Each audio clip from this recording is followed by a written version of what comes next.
गया था। ठीक है, good evening all of you. Session को शेयर कर देंगे सभी को, अपने फ्रेंड्स को सेशन शेयर कर देंगे। ठीक है, तो अभी कुछ दिन पहले हमने ट्रिग्नोमेट्रिक फंक्शन का पहला क्लास पढ़ा हुआ था।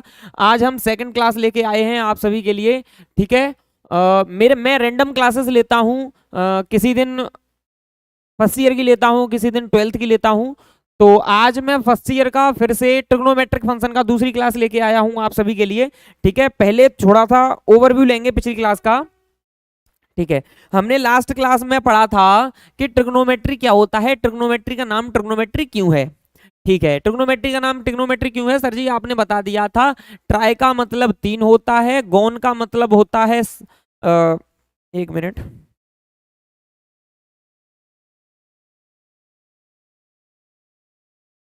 सर जी आपने ट्राई का मतलब बता दिया था 3 होता है, गोन का मतलब होता है साइड्स, एंड मेट्रोन का मतलब होता है मीजर।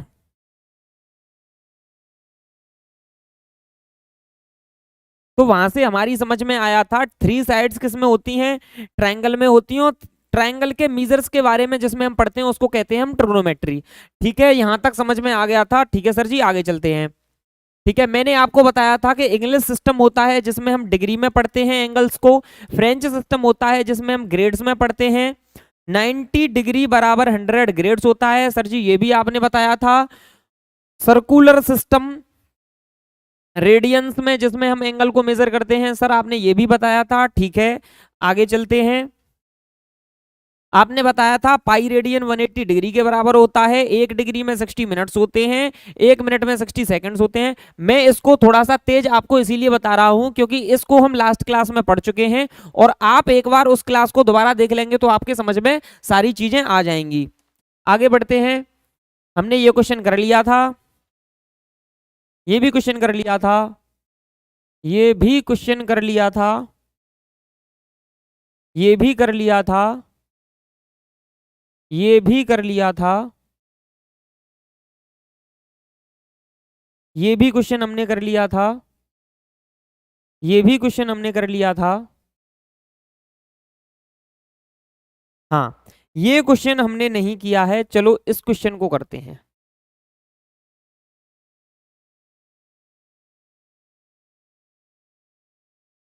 क्वेश्चन हमसे कह रहा है if in 2 circles arc of the same length. अब आर्क क्या है, इक्वल लेंथ का है, आर्क इक्वल लेंथ का है, same length subtend angle 60 degree and 70 degree at the centre find the ratio of their radii. Hindi में, यदि 2 वृत्तों में समान लंबाई के चाप केंद्र में 60 डिग्री और 75 डिग्री के कोण को विभाजित करते हैं, विभाजित विभाजित नहीं, कहने का मतलब यहाँ पे ये है कि सेंटर पे, केंद्र पे 60 डिग्री और 75 डिग्री का एंगल बनाते हैं। ठीक है, तो उनकी त्रिज्या का अनुपात ज्ञात कीजिए। तो उनकी जो त्रिज्या होगी उसका क्या अनुपात होगा ये हम पता करते हैं। ठीक है, तो सबसे पहले मैं 2 सर्कल्स बनाऊंगा आप सभी के सामने,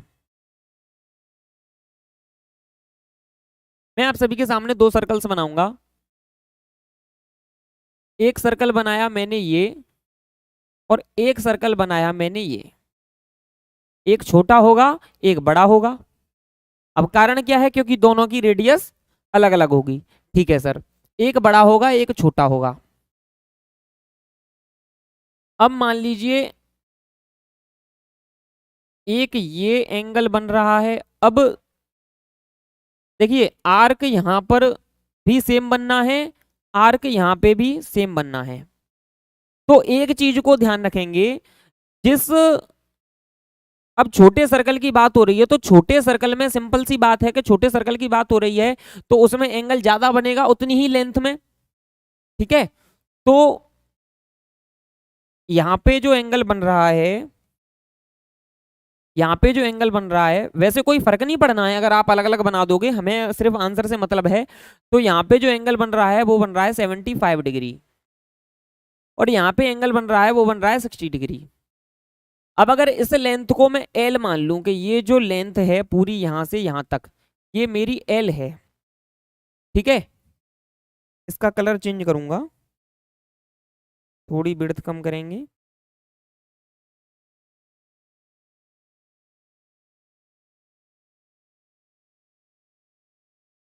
ठीक, अब इसकी लेंथ में एल मान लूं तो ये भी लेंथ कितनी होगी, ये भी लेंथ एल ही होगी, ये भी लेंथ एल होगी, ये भी लेंथ होगी एल होगी, क्योंकि उसने कहा है कि आर्क ऑफ सेम लेंथ, जो आर्क हैं उनकी लंबाई क्या है, उनकी लंबाई बराबर है, तो ये भी एल होगा, ये भी एल होगा।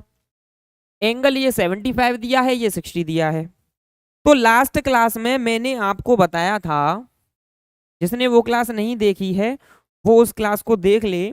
तो लास्ट क्लास में मैंने आपको एक फॉर्मूला बताया था। फॉर्मूला क्या बताया था, फॉर्मूला बताया था कि जो थीटा होता है, और थीटा काय में होता है, थीटा होता है रेडियन में। तो जो थीटा होता है वो आर्क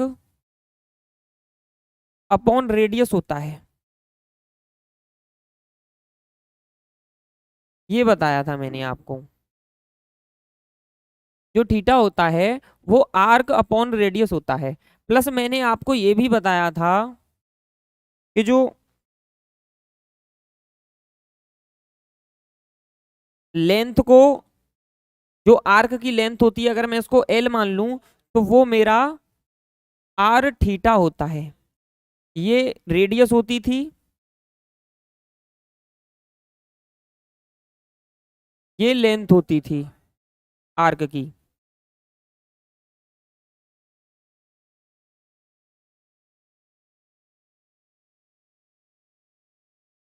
ठीक है, ये मैंने आपको बताया था।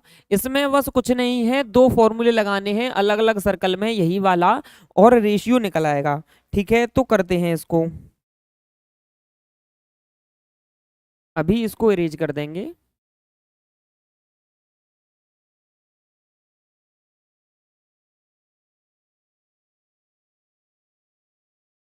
ठीक, तो यहाँ पे सबसे पहले तो मुझे ये एंगल किस में पता होनी चाहिए। मेरे पास थीटा वन जो है, मेरे पास थीटा वन है 75 डिग्री, और मेरे पास थीटा टू जो है वो है 60 डिग्री। अब इनको रेडियन में कन्वर्ट करेंगे। रेडियन में कन्वर्ट करने के लिए मैंने आपको फॉर्मूला बताया था। मैंने क्या फॉर्मूला बताया था कि अगर थीटा दे रखा है डिग्री में, थीटा काय में दे रखा है, थीटा दे रखा है आपको डिग्री में, थीटा आपको डिग्री में दे रखा है, तो उस थीटा में मल्टीप्लाई कर दो पाई बाई 180 से, तो काय में निकल आएगा थीटा, रेडियन में निकल आएगा। यहाँ पे मुझे थीटा काय में दे रखा है, थीटा मुझे डिग्री में दे रखा है, तो 75 डिग्री में मल्टीप्लाई कर दूंगा मैं पाई बाई 180 से। सॉल्व करेंगे, 5 से, दोनों को 5 से अगर मैं कट करूं तो 5 से 75, 1 एंड 5, 15 टाइम्स पाई अपॉन, इसको करूंगा मैं तो 3 एंड 15, बचेगा कितना, 3 बचेगा, 36। तो 15 पाई अपॉन 36 क्या आ जाएगा, ये रेडियन में।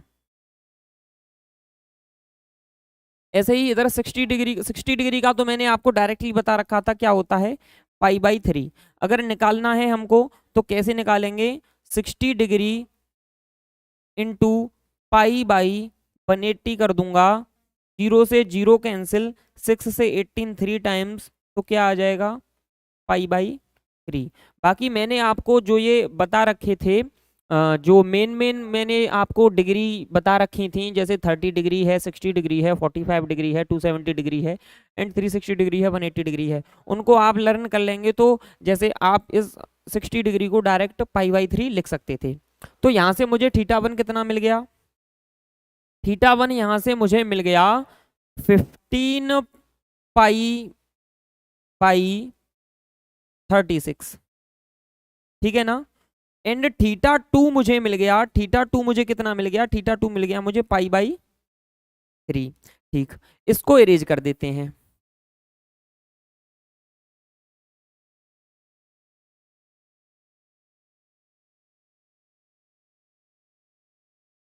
ठीक सर जी, यहाँ तक समझ में आ गया, यहाँ तक समझ में आ गया सभी के। ठीक, आगे बढ़ते हैं। अब मैं दोनों में अलग अलग फॉर्मूला लगाऊं, तो मैंने बताया था थीटा बराबर आर्क अपॉन रेडियस।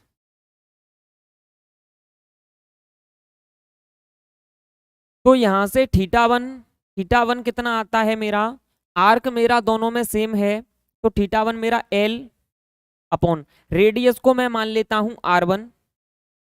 ठीक है, थीटा टू को अगर मैं यहां से निकालूं इक्वेशन के फॉर्म में, तो थीटा टू मेरा यहां से कितना आता है, थीटा थीटा टू आता है मेरा एल अपॉन आर टू। मतलब दूसरे वाले सर्कल की मैं रेडियस आर टू मानता हूं और पहले वाले सर्कल की रेडियस मैं आर वन मानता हूं। यहां से इस रिलेशन को अगर मैं आर के फॉर्म में लिखूं, अगर आर के फॉर्म में लिखूं, मैं आर को इस साइड ले आऊं, तो मेरा आता है आर वन इक्वल आता है मेरा L upon theta one, and R two आता है मेरा एल अपॉन थीटा टू। ठीक है, यहां तक समझ गए। अब मैं दोनों इक्वेशंस का क्या कर दूं, मैं दोनों इक्वेशंस का डिवाइड कर दूं। दोनों इक्वेशंस का, अगर ये मेरी इक्वेशन वन है और ये मेरी इक्वेशन टू है, ठीक है, ये मेरी इक्वेशन वन है, ये मेरी इक्वेशन टू है। अब इन दोनों इक्वेशंस का मैं क्या कर दूं, इन दोनों इक्वेशंस का मैं डिवाइड कर दूं। किस लिए डिवाइड कर दूं, क्योंकि मुझे रेशियो चाहिए, दोनों का क्या चाहिए, मुझे रेशियो चाहिए। तो 60 वाला मुझे पहले दे रखा है, ठीक है, 75 वाला मुझे बाद में दे रखा है। ठीक है, तो जहां तक है इस चीज को थोड़ा सा नोटिस करें कि जो चीज पहले दे रखी है उसके अकॉर्डिंग हम रेशियो लें, मतलब जो चीज पहले दे रखी है उसको ऊपर और जो चीज बाद में दे रखी है वो नीचे। इस चीज को नोटिस करेंगे तो थोड़ा अच्छा रहेगा। ठीक है, वैसे यहाँ पे मेनली उसने ऐसा नहीं पूछा है कि रेस्पेक्ट में या वैसा कुछ उसने कहा नहीं है, लेकिन फिर भी हमें इस चीज पे ध्यान देना चाहिए। ठीक है, आर वन आर टू की वैल्यू निकल आई है, R one R two, R one R two मेरे निकल आए हैं। ठीक है, मैं आगे करता हूं, दोनों का डिवाइड दे देता हूं। दोनों का अगर मैं डिवाइड दूंगा तो मेरा R one upon R two equal क्या आएगा, R one upon R two मेरा इक्वल आएगा L pi theta one upon L upon theta two. तो यहाँ पे मैं देखूंगा तो ये मेरा इधर शिफ्ट होना है और ये मेरा इधर शिफ्ट होना है। इसको आगे मैं कैलकुलेट करूं तो L into theta two upon L into theta one, L से एल कैंसिल हो जाएगा। मैं आपको काफी स्लो समझा रहा हूं जिससे कि आपको एक एक स्टेप ठीक से समझ में आए। मैं तेज नहीं पढ़ाना चाह रहा, जिससे कि क्या होता है कि ऑफलाइन में तो बच्चा पूछ सकता है, ऑनलाइन में थोड़ी सी दिक्कत रहती है उसको। ठीक है, तो धीरे धीरे मैं समझाऊंगा तो मुझे लगता है कि शायद आपको अच्छे से समझ में आ जाएगा। ठीक है, तो यहां से मेरा R one upon R two का क्या रेशियो निकल के आता है, मेरा R one upon R two का जो रेशियो निकल के आता है वो रेशियो निकल के आता है मेरा theta two upon theta one. अब थीटा टू और थीटा वन, मुझे यहाँ पे थीटा टू और थीटा वन की रेडियन में मैंने वैल्यू निकाल ली थी, इनको मैं यहाँ पे रख देता हूँ। अब इन वैल्यूज को मैं यहाँ पे रख दूं तो थीटा टू की मेरे पास वैल्यू है पाई बाई थ्री और थीटा वन की वैल्यू है मेरे पास 15 पाई बाई 36। अब ऐसे फिर से यहां से ये वाला शिफ्ट होगा यहाँ पे और ये वाला शिफ्ट होगा यहाँ पे। आगे मैं फर्दर इसको सॉल्व करूं, आगे फर्दर सॉल्व करूं तो pi into 36 upon 15 pi into three. अब पाई से पाई कैंसल, पाई से पाई कैंसल, ठीक है, थ्री से 12, थ्री 1, 12 को 3 से 4 एंड ये 5। तो मेरा फाइनल आंसर क्या आता है, मेरा फाइनल आंसर आता है 4/5, जिसको मैं कह सकता हूं कि जो मेरा R1 रेशियो R2 है वो क्या है, वो है 4/5।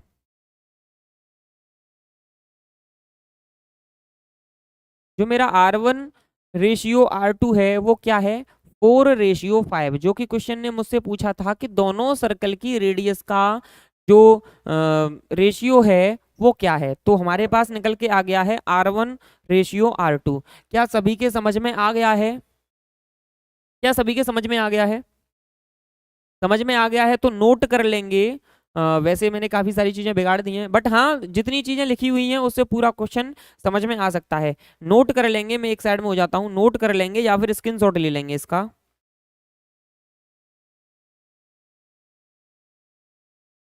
सॉरी गाइज, अब वॉइस आ रही है क्या? माइक बंद था मेरा, मैं देख नहीं पाया, कमेंट्स में मेरा ध्यान नहीं गया।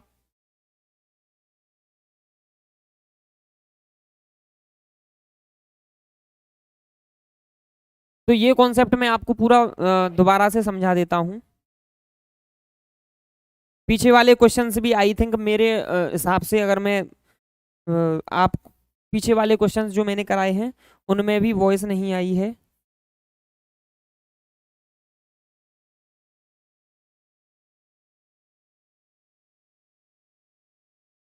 पीछे वाले क्वेश्चंस जो थे उनमें भी वॉइस नहीं आई है।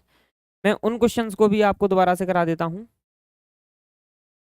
ठीक है, मैं एक समझा देता हूँ आपको, बाकी आप कर लेना। ठीक है, मैं एक क्वेश्चन आपको बता देता हूँ, यही थर्ड वाला बता देता हूँ, बाकी सेम है, सिमिलर है, वैल्यूज पुट करनी है वो आप कर ही लेंगे।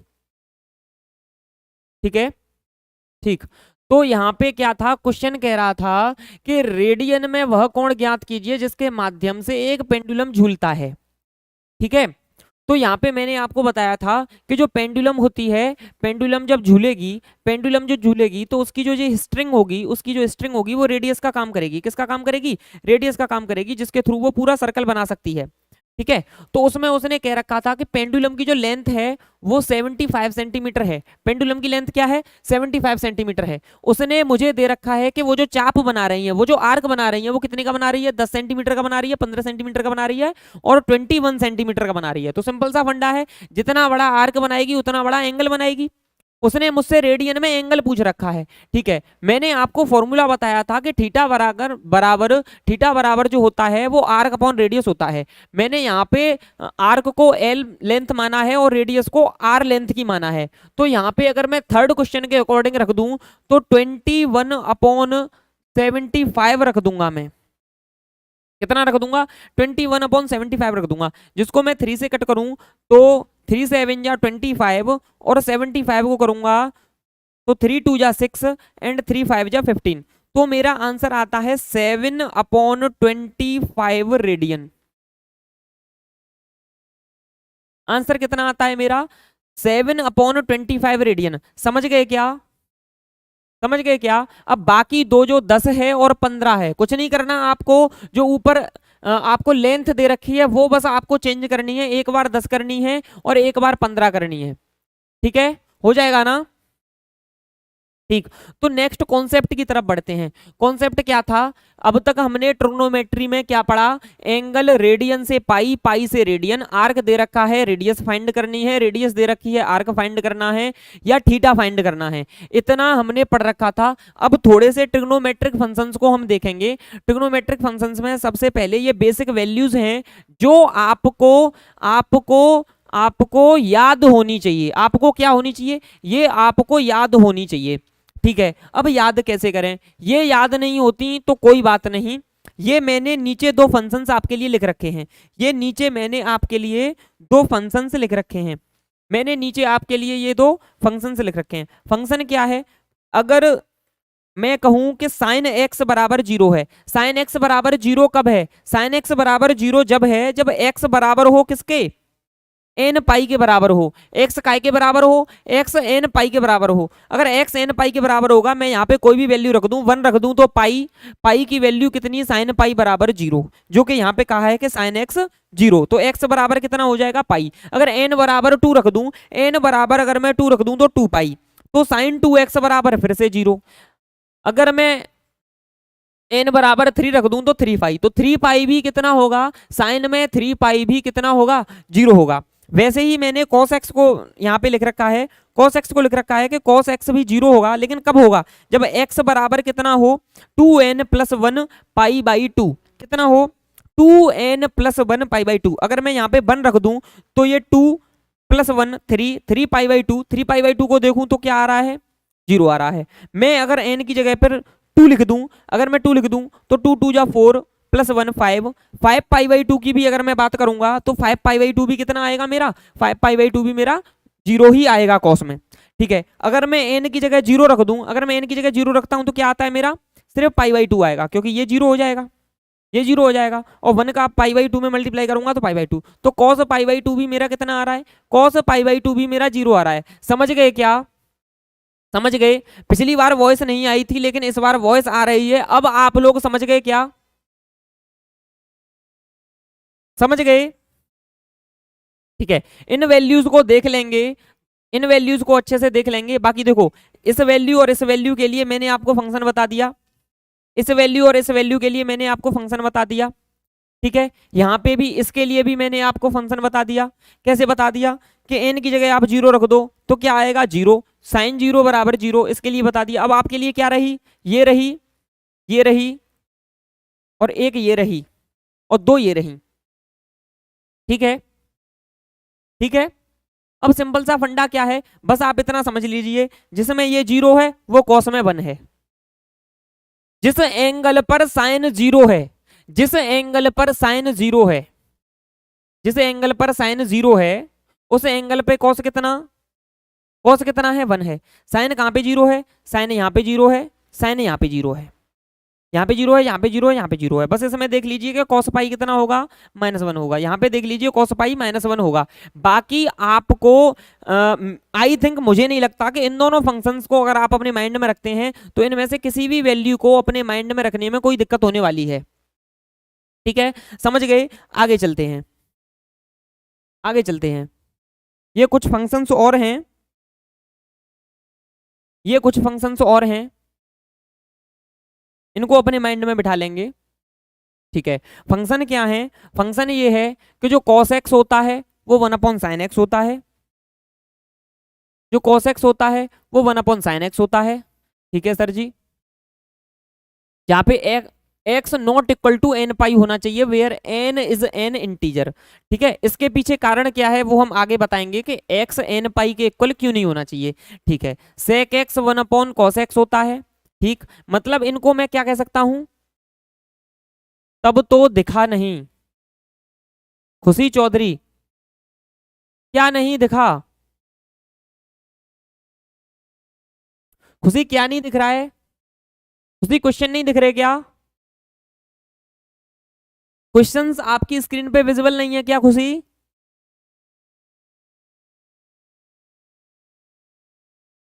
खुशी मेरे अकॉर्डिंग क्वेश्चन आपको विजुअल होंगे।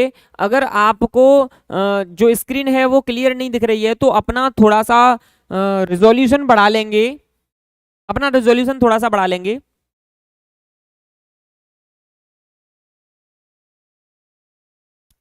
ठीक,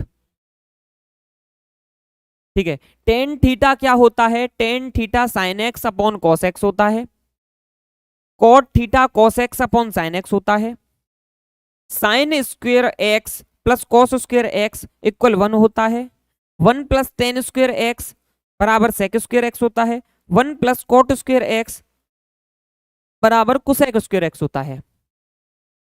ठीक है, इन फंक्शंस कह लो या फॉर्मूले कह लो, इनको अपने माइंड में रखेंगे, जिससे आपको आगे जो हम फर्दर पढ़ने वाले हैं, क्वेश्चन सॉल्व करने वाले हैं, उसमें आपको काफी हेल्प मिलेगी।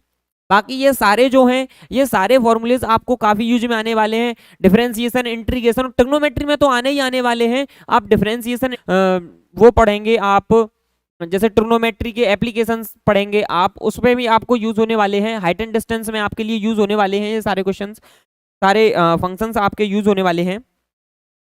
ठीक है, तो इनको अच्छे से माइंड में रहेंगे। बाकी बाकी ये थोड़े से मॉडिफाई कर दिए जाते हैं, मॉडिफाई करके भी आ सकते हैं। जैसे कि मैं बात करूं तो 1 माइनस साइन स्क्वेयर एक्स बराबर कॉस स्क्वेयर एक्स, इसको और क्या लिख सकता हूं, इसको और मैं ये भी लिख सकता हूं, इसको और मैं ये भी लिख सकता हूं कि one minus cos square x बराबर साइन स्क्वायर एक्स।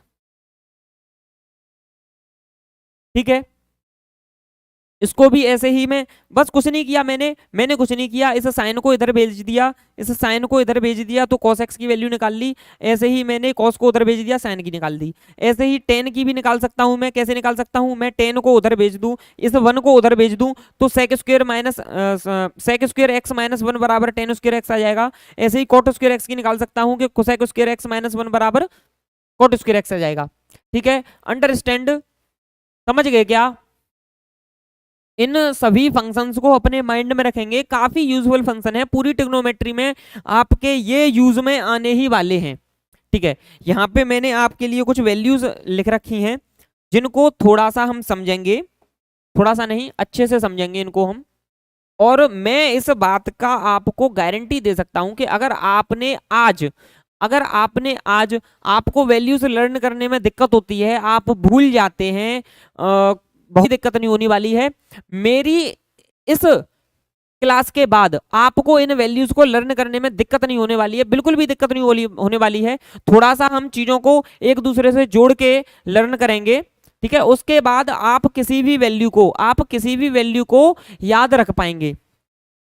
ठीक है, तो स्टार्ट करते हैं। सबसे पहले मैं आपको बता दूं, सबसे पहले आप ध्यान देंगे तो एक चीज आप याद रखें कि साइन थीटा नहीं, मैं कहूंगा कि साइन जीरो जो होता है, साइन 0 डिग्री की बात करूं तो वो 0 के इक्वल होता है। ठीक है, साइन 0 कितना होता है, साइन 0 के इक्वल होता है। अब देखिए यहां से एंगल बढ़ रहे हैं। अगर आपको पाई की फॉर्म में समझ में नहीं आ रहे तो यहां पे समझ लीजिए, ये 0 डिग्री, ये 30 डिग्री, ये 45 डिग्री, ये 60 डिग्री, ये 90 डिग्री, ये 180 डिग्री, ये 270 डिग्री और ये 360 डिग्री। ठीक है, ठीक है, अगर आपको रेडियन के अकॉर्डिंग समझने में दिक्कत हो रही है तो आप इस अकॉर्डिंग समझ लीजिए, डिग्री में समझ लीजिए। ठीक है, ये तो 10th जैसा है। हाँ जी खुशी, बिल्कुल 10th जैसा ही है, बिल्कुल 10th जैसा ही है। जो ट्रिग्नोमेट्री के बेसिक्स हैं वो 10th से ही उठ के आए हुए हैं। आप टेंशन मत लीजिए, सब कुछ समझ में आएगा। लेकिन अगर वैल्यूज को लर्न करने में दिक्कत होती है तो आज के बाद आपको नहीं होगी।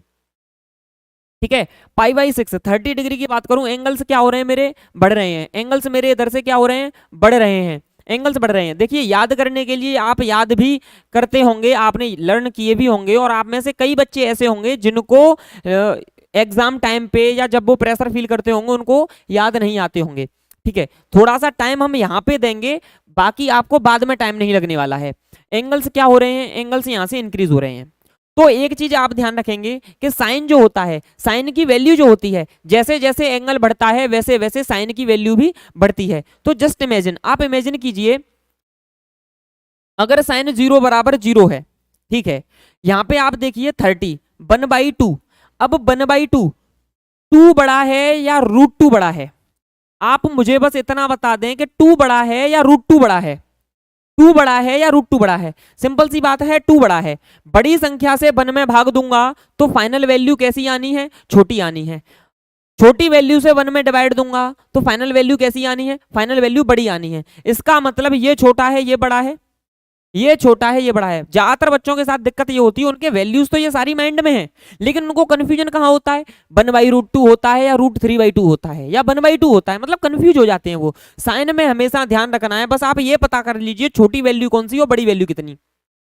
ठीक है, यहां से इसका 1/√2। अब आप यहाँ पे देखेंगे तो 3 की वैल्यू कैसी होती है, 3 की वैल्यू 1 पॉइंट, मतलब 1 से बड़ी होती है। 3 की वैल्यू 1 से बड़ी होती है। अब 1 से बड़ी वैल्यू में मैं 2 से डिवाइड दे रहा हूं, 1 से बड़ी वैल्यू में मैं 2 से डिवाइड दे रहा हूं, तो मेरी वैल्यू इस 1/2 से तो बड़ी ही आनी है, क्योंकि यहाँ पे मैंने 1 में 2 से डिवाइड दिया, यहाँ पे मैं 1 से बड़ी वैल्यू में 2 से डिवाइड दे रहा हूं, तो ये वैल्यू मेरी बड़ी आनी है। कहने का मतलब ये सबसे छोटी हुई, उससे बड़ी ये हुई, और उससे भी बड़ी ये हुई। सबसे छोटी 1/2 हुई, उससे बड़ी मेरी 1/√2 हुई, और उससे भी बड़ी √3/2 हुई और सबसे बड़ी मेरी 1 हुई। अभी इधर की बात हम बाद में करेंगे, इधर की बात हम बाद में करेंगे, सिर्फ इतने पे फोकस करते हैं, सिर्फ इस पे फोकस करते। सबसे छोटा 0, उससे बड़ा 1/2, अभी मैंने बताया 1/2, उससे बड़ा 1/√2 और उससे बड़ा 3π/2। ठीक है, मैंने कहा साइन की वैल्यू एंगल के साथ साथ बढ़ती है। साइन की वैल्यू जैसे जैसे एंगल बढ़ेगा वैसे वैसे वैल्यू बढ़ेगी। 0 था, 30 हुआ, 45 हुआ, 60 हुआ, 90 हुआ। तो अब लर्न हो जाएगा क्या, 0 मतलब 0, 30 मतलब 1/2, 45 मतलब 1/√2। एक चीज और हमेशा याद रखेंगे, 45 जो है वो 90 के बीच की बात है, 90 के बीच की बात है। तो कभी भी ये ना सोचें कि 1 का आधा कर दूं तो 1/2 होगा, नहीं होगा। कॉस और साइन दोनों में यही एंगल सेम रहता है, कॉस और साइन दोनों में यही एंगल सेम रहता है। वो क्या रहता है, 1/√2। 1/√2, 45 की ये भी वैल्यू 1/√2, ये भी वैल्यू 1/√2। यहां से यहां तक गया मैं यूं, यहां से यहां में हो जाऊंगा रिवर्स। कहने का मतलब ये है कि एंगल के साथ जैसे साइन में वैल्यूज बढ़ती हैं वैसे ही एंगल के साथ कॉस में वैल्यूज घटती हैं। 0 मेरा जो 0 पर था, 0 डिग्री पर था, वो 0 मेरा पहुंच गया 90 डिग्री पे। 1/2 जो मेरा 30 डिग्री पे था वो पहुंच गया मेरा 60 डिग्री पे। ठीक है, और 1/√2 तो मेरा 45 पे था ही। 60 डिग्री पे जो √3/2 था वो 30 डिग्री पे आ गया। 90 डिग्री पे जो 1 था वो मेरा 0 डिग्री पे आ गया। ठीक है, साइन और कॉस का कंफ्यूजन खत्म हो रहा है क्या, साइन और कॉस का कंफ्यूजन खत्म हो रहा है क्या। इतना ध्यान रखेंगे, इतना ध्यान रखेंगे, सिंपल सा फंडा है। इतना ध्यान रखेंगे कि साइन के साथ, साइन में एंगल के साथ वैल्यू बढ़ेगी, कॉस में एंगल के साथ वैल्यू घटेगी। कह सकता हूं मैं डायरेक्टली प्रोपोर्शनल। एंगल और उनकी वैल्यूज डायरेक्टली प्रोपोर्शनल होती है साइन में, और कॉस में होती है इनवर्सली प्रोपोर्शनल। एंगल बढ़ा वैल्यू कम हो जाएगी। ठीक है, इसको थोड़ा साफ करके समझाता हूं।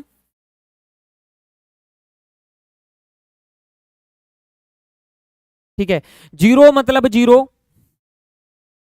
0 मतलब 0, उससे बड़ा एंगल π/6, तो थोड़ी सी बड़ी वैल्यू 1/2, उससे बड़ी वैल्यू 1/√2, तो एंगल भी बढ़ेगा। 30 के बाद एंगल कौन सा आएगा, 45 आएगा। 45 तो थोड़ी वैल्यू बढ़ी 1/√2, उससे भी बड़ी वैल्यू क्या है, √3/2, उससे भी बड़ी वैल्यू क्या है, √3/2।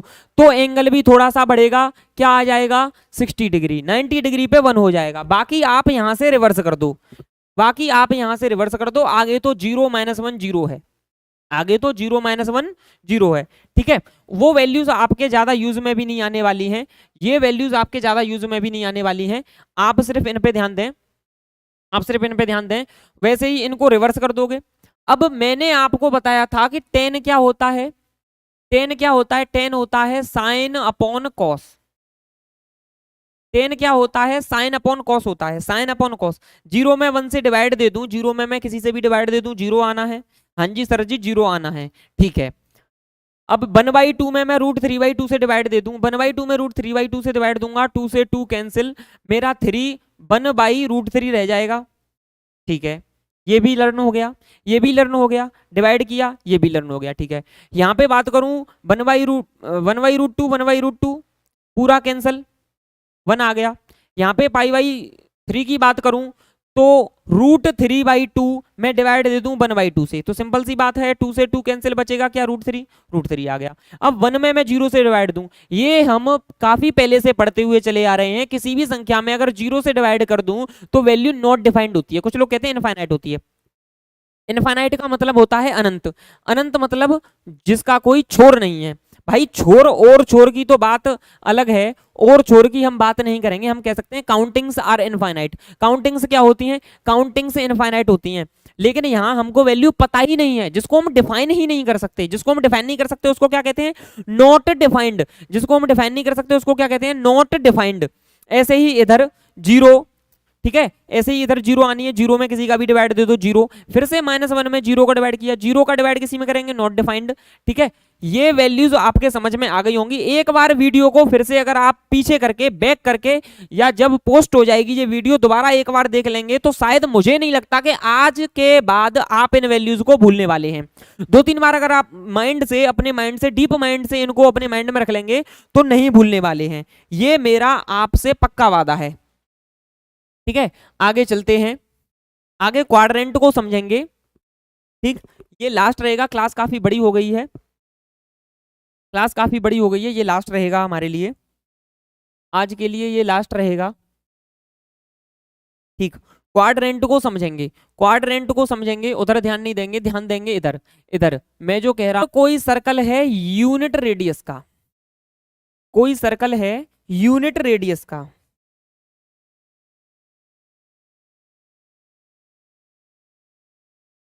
ये मैंने सर्कल ले लिया जो यूनिट रेडियस का है। यूनिट रेडियस का मतलब क्या है?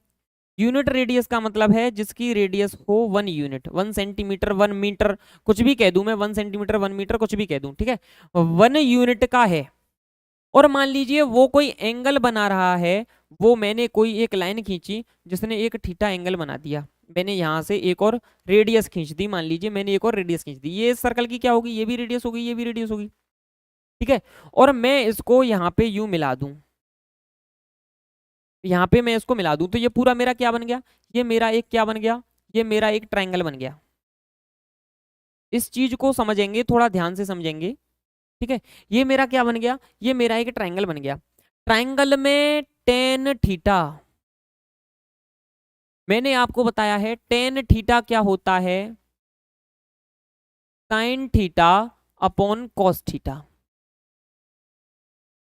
Sine theta upon cos theta, plus मेरा टेन और काय के इक्वल होता है? मेरा टेन थीटा इक्वल होता है perpendicular upon base, perpendicular upon base, height and distance में ये पढ़ेंगे आप, परपेंडिकुलर अपॉन बेस के इक्वल होता है। तो ऊपर क्या रहती है? परपेंडिकुलर, और नीचे क्या रहता है? बेस। परपेंडिकुलर क्या है मेरा? परपेंडिकुलर है मेरा ये, और बेस क्या है मेरा? ये। बेस क्या है मेरा? परपेंडिकुलर मेरा ये, और बेस मेरा ये, ठीक है। इस थीटा के अकॉर्डिंग यही हुआ बेस और ये हुआ परपेंडिकुलर, ठीक है। तो मेरा ये क्या होगा? परपेंडिकुलर को मैं क्या कह दूं? परपेंडिकुलर को मैं साइन थीटा मान लूं, परपेंडिकुलर को मैं साइन थीटा मान लूं, ये मेरा साइन थीटा हो गया। बेस को मैं कॉस थीटा मान लूं। अगर मैं इसको इससे कंपेयर करूं, अगर मैं इसको इससे कंपेयर, जब वो पढ़ा रहे हैं, आपसे तो ज्यादा ही होंगे जब वो पढ़ा रहे हैं, ठीक है। Sine theta upon cos theta, ठीक है। परपेंडिकुलर अपॉन बेस होता है, परपेंडिकुलर मैंने किसको माना? साइन को माना, मतलब अगर मैं इन दोनों को कंपेयर करता हूं, तो cos थीटा क्या हो जाएगा? मेरा बेस, परपेंडिकुलर अपॉन बेस, तो cos थीटा क्या हो जाएगा? बेस हो जाएगा। sin थीटा क्या हो जाएगा? परपेंडिकुलर हो जाएगा। और जो इसके जो हम कोऑर्डिनेट्स देते हैं, जैसे कि इसमें भी है, इसमें आपको दिख रहा होगा, इसको b और इसको a, तो यहाँ पे दे रखे हैं a कॉमा b, क्योंकि हम पहले a को लेते हैं, पहले हम a को लेते हैं और फिर हम b को लेते हैं, क्योंकि x एक्सिस पहले लिखी जाती है, y एक्सिस बाद में लिखी जाती है, ठीक है। बाकी यही था sin x और cos x का फंडा, बाकी और कुछ नहीं है। और अगर आपको क्लासेस अच्छी लग रही हैं, आपको कंटेंट समझ में आ रहा है, तो अपने फ्रेंड्स को भी अच्छा कर सकें, ठीक है। बाकी आज की क्लास में आप लोगों को कोई दिक्कत हो, मैं आपको बता देना चाहूँगा, हमारा एक एप्लीकेशन है संकल्प कैरियर विजन के नाम से, प्ले स्टोर पे है, आप वहां से डाउनलोड कर लेंगे। आप मुझे बता दें, मैं स्टडी मटेरियल्स जो भी पढ़ाता हूं, आप मुझे इतना बता दें कि मैं जो स्टडी मटेरियल है सिर्फ वो स्टडी मटेरियल आपके लिए डालूं, या फिर जो एनोटेशंस में जो लिखता हूं वो भी आपको साथ में चाहिए, तो उसी के अकॉर्डिंग आपको एप्लीकेशन पे ये PDF वगैरह मिल जाएगी, वहां से आप बाद में सॉल्यूशन वगैरह कर सकते हैं। बाकी ये पूरा मेरा जो कंटेंट रहता है NCERT बेस्ड रहता है, और NCERT इसको पढ़ने के बाद आई थिंक नहीं, पक्की बात है कि आप कोई भी बुक उठाएंगे, RD शर्मा वगैरह, केमिस्ट्री और फिजिक्स की क्लास नहीं होती। खुशी फिलहाल केमिस्ट्री और फिजिक्स की क्लास नहीं हो रही है। हमारा वैसे बेसिकली जो पहला चैनल चलता है वो कॉम्पिटिटिव एग्जाम के लिए चलता था, संकल्प कैरियर विजन के नाम से, ठीक है, ठीक है। तो उसके बाद हमने ये नया YouTube चैनल स्टार्ट किया है संकल्प कैरियर विजन जूनियर के नाम से। अभी हमारे पास नीचे links WhatsApp group, Telegram group वगैरह की लिंक दे रखी हैं, आपको व्हाट्सअप नंबर दे रखा है हमारी कोचिंग सेंटर का, तो वहां से आप मैनेजमेंट से बात कर सकते हैं, और वहां से आपको पता चल जाएगा केमिस्ट्री और फिजिक्स की क्लास कब से होने वाली है। बाकी मुझे इतना पता है कि आपकी मैथ्स की क्लास मैं लेता हूं, और मैथ्स की क्लास आपकी प्रॉपर आती रहेंगी, 12th की भी और फर्स्ट ईयर की भी। ट्वेल्थ में आपका फर्स्ट चैप्टर चल रहा है रिलेशंस एंड फंक्शंस, जिसकी एक क्लास हो चुकी है, और आपका ट्रिग्नोमेट्रिक्स फंक्शन की 2 क्लासेस हो चुकी हैं। ठीक है, बाकी आपको कोई डाउट रहता है तो आप टेलीग्राम ग्रुप ज्वाइन कर सकते हैं, वहां पूछ सकते हैं। मैं आपके लिए हमेशा रहूंगा आपके डाउट्स को क्लियर करने के लिए। आपको कोई क्वेश्चन में कोई दिक्कत होती है, आप उस क्वेश्चन को फोटो क्लिक करके सेंड कर सकते हैं ग्रुप में, या व्हाट्सएप पे सेंड कर सकते हैं, जहाँ पे फैकल्टीज मैनेजमेंट आपको पूरी तरह से सपोर्ट करेगा, और आपको जितना हो सकता है उतना सपोर्ट करने का प्रयास करेंगे हम। ठीक है, बाकी आपको क्लासेस अच्छी लग रही हैं, ठीक है, आप अपने फ्रेंड्स को वगैरह को शेयर कर सकते हैं जिससे कि वो भी पढ़ सकें। ठीक है, गुड नाइट एवरीवन, नमस्ते, राम राम एंड जय हिंद। मिलते हैं आप सभी से नेक्स्ट क्लास में। Bye bye.